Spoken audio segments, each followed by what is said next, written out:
They will tell you that they love the process or they love the game and that's how they got there, but what makes them love the game? What makes them love the process so much? And I'll reveal a few secrets from me that's been super helpful for how I fell in love with the process when it comes to my nutrition, my workouts, and all that sort of stuff. In this video, I'm gonna be talking to you guys a little bit about what it's gonna take in order to actually get in shape.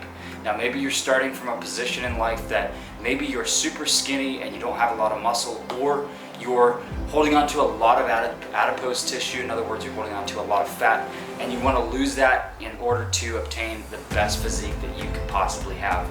So what is it actually going to take to go from those 2 points to becoming the best version of yourself? In both of those categories, your approach is going to be very different. But in a lot of the areas that you're going to begin to focus on, you're going to realize that it's not a one-size-fits-all. It's important to note that regardless of your physical goals in your life, if you can find a way to fall in love with the process, and I know you hear it happen, you hear people say this all the time, you gotta love the process, you gotta fall in love with the process, all this stuff about falling in love with the game. There's a simple quote that I love that says, "The man who loves walking will walk further than the man who loves the destination." If we love going to the gym, if we love doing push-ups, if we love doing sit-ups, if we love doing various exercises, those are the exercises that we're going to benefit the most from, because we're going to be doing them with everything that we have, and the most often times we will be doing them more repetitively than the exercises that we're not that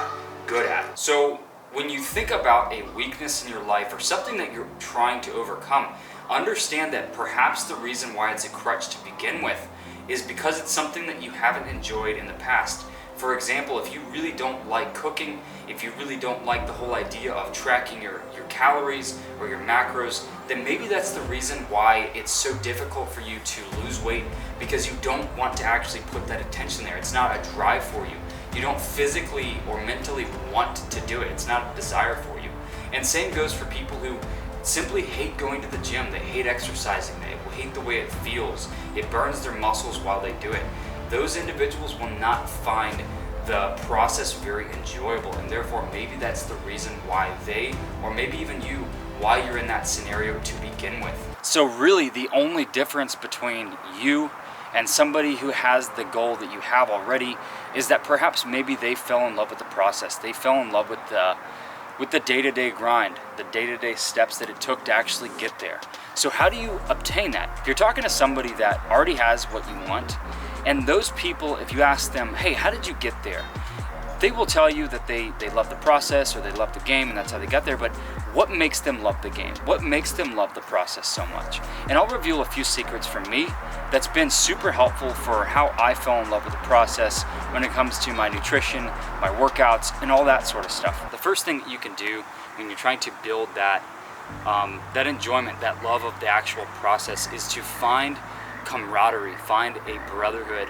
In other words, find somebody else or a group of people that are on the same track as where you want to go. Essentially what I mean is finding somebody else that wants to get physically fit, somebody that wants to get that wants to change their life in the kitchen, or they want to begin to focus on their nutrition. Find somebody else in this category of the same area that you want to improve in, and follow the process with another individual.